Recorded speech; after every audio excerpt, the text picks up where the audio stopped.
அஸ்ஸலாமு அலைக்கும் வரஹ்மத்துல்லாஹி வபரகாத்துஹு. முஹர்ரம் மாதம் வந்துவிட்டது.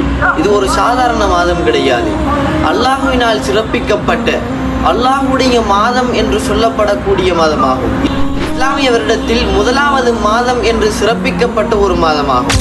இந்த மாதம் வந்தாலே நபிமார்களுடைய வாழ்க்கையில் நடந்த பல அற்புதமான விடயங்கள் நம்மளுடைய மனதிற்கு ஞாபகம் வந்து கொண்டிருக்கும்.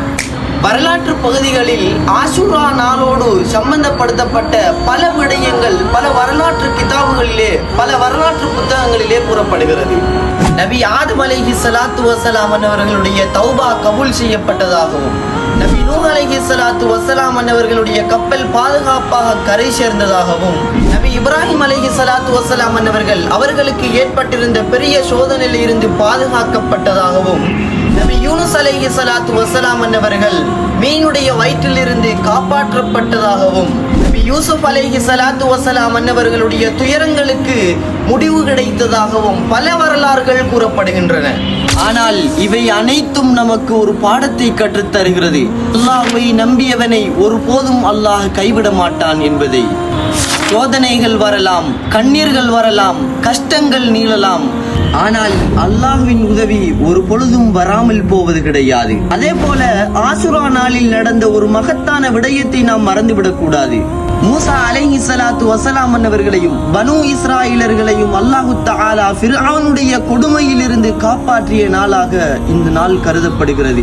அதனால்தான் அருமை நாயகம் ஸல்லல்லாஹு அலைஹி வஸல்லம் அவர்கள் இந்த நாளிலே நோன்பு நோற்றார்கள். நோன்பு நோற்றது மட்டுமல்லாமல் நோன்பை நோக்குமாறு கட்டளையும் விட்டார்கள்.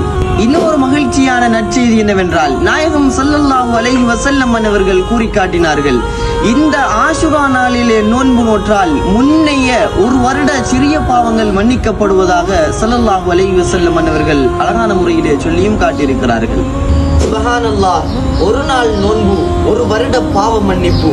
அதனால் இந்த முஹர்ரம் மாதத்துடைய ஆஷூரா நாளை வீணாக்காமல் அல்லாஹ்விடம் நெருங்கக்கூடிய ஒரு மாதமாக மாற்றுவோம்.